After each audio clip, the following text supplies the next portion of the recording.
అందరికీ నమస్కారం అండి. My name is doctor Sudarshan Reddy, consultant orthopaedic surgeon, Medicover Hospitals Kakinada.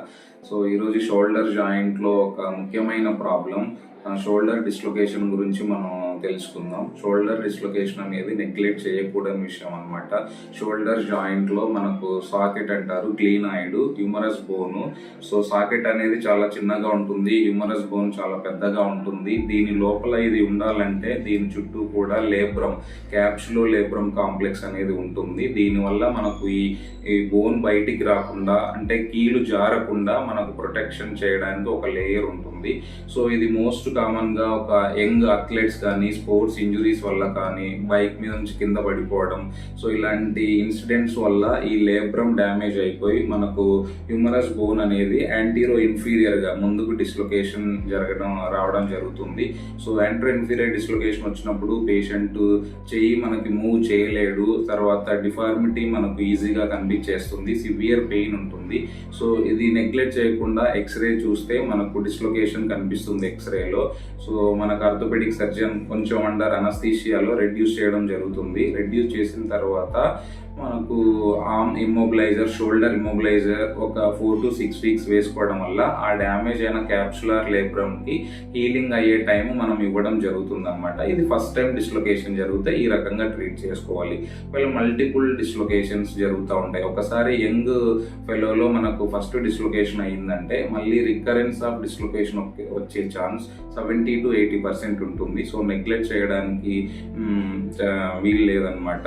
Next time multiple dislocations అయినప్పుడు మనకి క్యాప్సులో లేబ్రల్ టేర్ అనేది ఎక్కువగా డ్యామేజ్ అయిపోతుంది. సో జస్ట్ స్లీపింగ్ పొజిషన్లో తల కింద చేయి పెట్టుకున్నా కూడా నైట్ డిస్లొకేషన్ అయిపోతుంది. తర్వాత చిన్న చిన్న యాక్టివిటీస్లో కూడా డిస్లొకేషన్ అయ్యే ఛాన్స్ ఉంటుంది.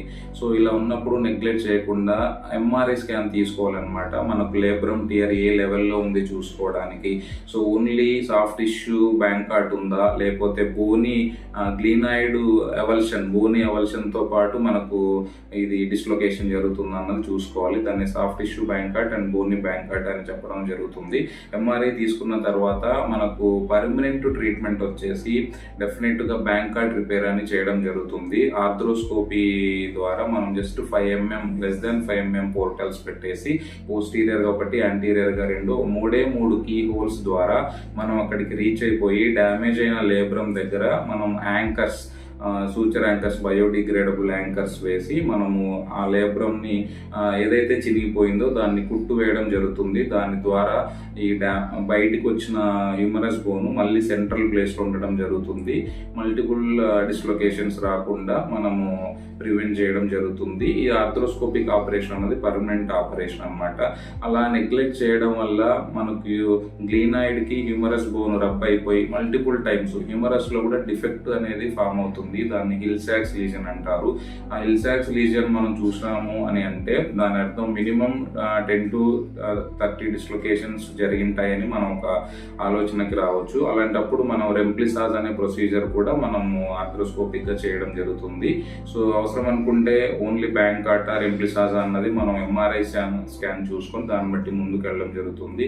ఏమాత్రం స్టార్టింగ్ లెవెల్లో మోర్ దాన్ 5 episodes అయినప్పుడు నెగ్లెక్ట్ చేస్తే తర్వాత మనం ఆర్థ్రోస్కోపిక్ గా చేయాల్సిన సిచ్యువేషన్ కూడా మనం కోల్పోవాల్సి వస్తుంది.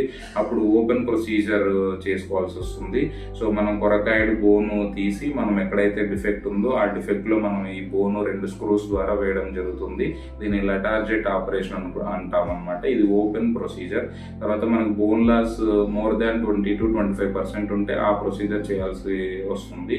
సో నా విన్నపం ఏంటంటే చాలా కేసెస్ షోల్డర్ డిస్లొకేషన్ నెగ్లెక్ట్ చేస్తున్నారు. అథ్లెట్స్ కానీ, పోలీస్ ట్రైనింగ్ చేసే వాళ్ళు కానీ, ఏముందిలే ఇలా అనుకుంటే లోపలికి వెళ్ళిపోతుంది కదా, దీనికి ఎందుకు ఎంఆర్ఐ స్కాన్ తీసుకోవడం అని చెప్పి చాలా మంది ఈ ఓపీలో నేను చూస్తూ ఉన్నాను. అలా కాకుండా డెఫినెట్గా ఎంఆర్ఐ స్కాన్ తీసుకొని దానికి తగినట్టుగా ట్రీట్మెంట్ తీసుకొని ఒక 6 weeks తర్వాత మన దగ్గర బ్యాంకాట్ ప్రోటోకాల్, ఫిజియోథెరపీ ఉంది. దాని ప్రకారం మనం ఫిజియోథెరపీ చేసుకుంటే మళ్ళీ మన మూమెంట్స్ అన్ని రీగెయిన్ చేయడం జరుగుతుంది. సో ఆపరేషన్ చేసిన తర్వాత స్పోర్ట్స్ యాక్టివిటీస్ అన్ని కూడా ఆఫ్టర్ 6 to 9 months వాళ్ళు ఏ స్పోర్ట్స్ ఆడతారో దాన్ని బట్టి మనం గైడ్ చేయడం జరుగుతుంది. సో ఇదండి క్లుప్తంగా బ్యాంకాట్ రిపేర్ గురించి for the multiple shoulder dislocations. Thank you.